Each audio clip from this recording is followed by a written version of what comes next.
What if that messy desk you're looking at right now, or your habit of putting things off, what if those aren't signs of laziness? What if they're actually signs of a brilliant mind? Well, today we're going to explore 6 super weird signs that what society calls lazy might just be high intelligence in disguise.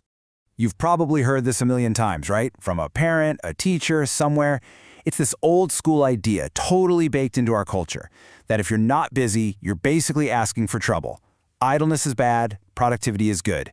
End of story. But let's just press pause on that idea for a second. What if that's not the whole picture? Not even close.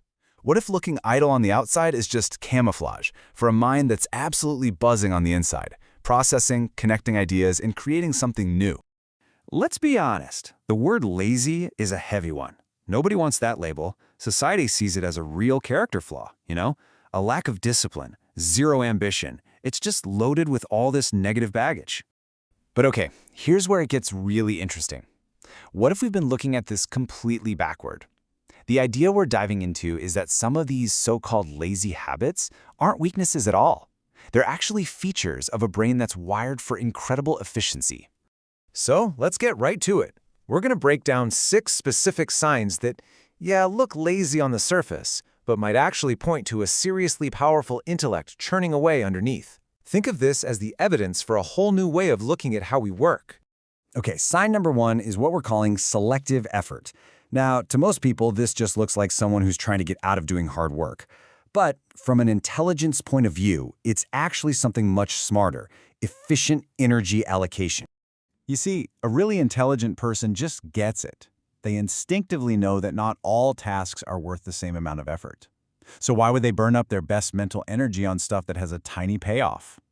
It's not about dodging work. It's about saving their brain power for the problems that actually matter. Procrastination. We all know this one. It's pretty much the biggest sin in the productivity world, right? Well, maybe not. What looks like just putting things off can actually be a really powerful process of strategic incubation. The key here is that this isn't passive waiting around. It's an active delay. While it looks like you're doing nothing, your subconscious mind is going to town, connecting dots and exploring weird possibilities. Psychologists actually call this the incubation period, and it often ends with that amazing aha moment, a solution that's way more creative than if you just forced it from the start. Now, this kind of internal thinking often has an external look, which brings us to sign number 3, the messy workspace.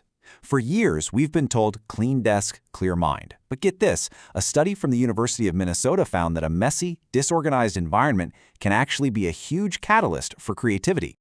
So a messy desk doesn't mean a messy mind. In fact, a little bit of chaos can help break you out of rigid, boring thought patterns and spark totally new connections. It's all about prioritizing the flow of your ideas over the need to keep things perfectly tidy. Okay, next up, the person who is always looking for a shortcut. The common view? They're just cutting corners, being careless. But what if it's something else entirely? What if it's actually system optimization in action? See, the crucial point is, this isn't about doing less work, it's about doing the work smarter. A highly intelligent person often sees the whole system at once and can instantly spot the quickest, most efficient path to get something done. They're basically hardwired to get rid of waste and complexity, which is a huge sign of brilliant problem solving. Oh, you definitely know this person.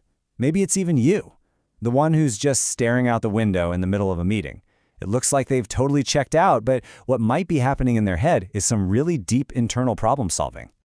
That blank stare can be so deceiving, because in reality, their brain could be running all these complex simulations, testing out ideas, and connecting information that seems totally unrelated.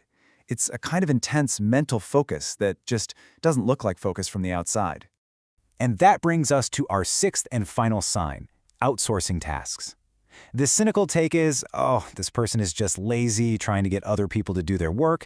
But the intelligent view, well, that sees it as effective delegation. This is all about high-level strategic thinking. Smart people know their time and mental energy are their most precious resources, so they focus on the stuff that only they can do and build smart systems by empowering others to handle the rest. That's not laziness, my friends. That's leadership. So when you put all these pieces together, you get this really cool concept: strategic laziness. It's not about being lazy just for the sake of it. It's the very deliberate, conscious choice to conserve your mental energy, using efficiency and sometimes just doing nothing to free up your brain for the big, creative, important stuff. So, this all leads us to a pretty huge takeaway.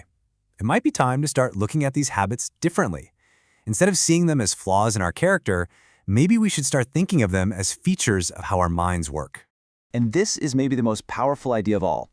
The very things you might have been beating yourself up about, your messy desk, your tendency to wait until the last minute, your constant search for a better way, those might actually be clues pointing directly to your biggest intellectual strengths. So I'll just leave you with this one question to think about. Now that you have this new perspective, how are you going to look at your own lazy habits? Because what you've been calling laziness, well, it might just be your brilliance trying to get out.